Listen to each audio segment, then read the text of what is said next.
You've been out there since early this morning.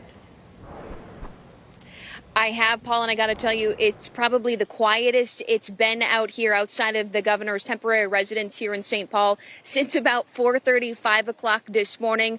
About 5 o'clock, that's when all the craziness started. We saw car after car heading into the residence here, and it seemed like it never ended. Then take a look at this video. You can see just how many people were out here this morning.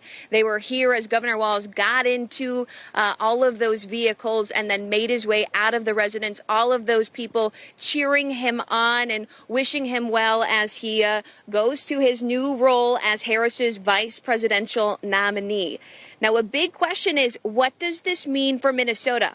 Political experts, they're wondering the same, honestly, saying that the ball is in Walz's court if he's going to step down from his duties as governor until this election is over. Listen.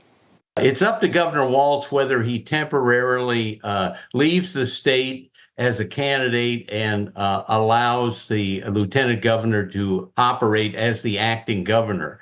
And we'll have to see if he's willing to do that or whether he's going to try and be governor and a candidate for vice president at the same time.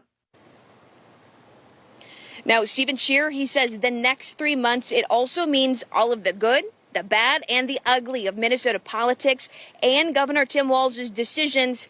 Well, they're going to be aired out and they're going to be majorly scrutinized nationally, including how he responded to COVID, as well as how he responded to the murder of George Floyd and the riots that followed.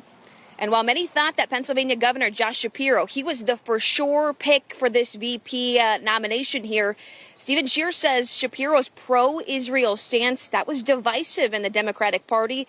He also says that so were Shapiro's controversial stances on private school choice. Scheer pointing to the positives for the Harris campaign when it came to picking Walz. Listen.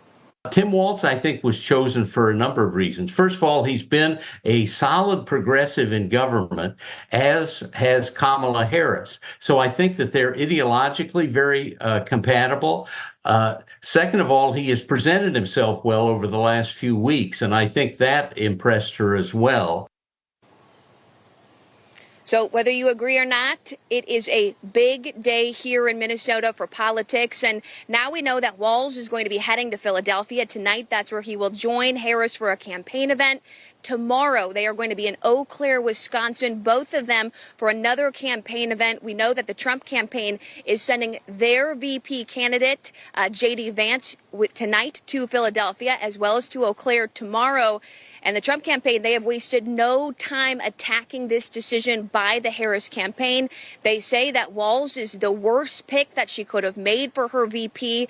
They say that they really point to his decisions that he made during the George Floyd era and his lack of response when it came to all of the riots. They also point to his stance on immigration, and they say that Walz is much more left-leaning than he leads on.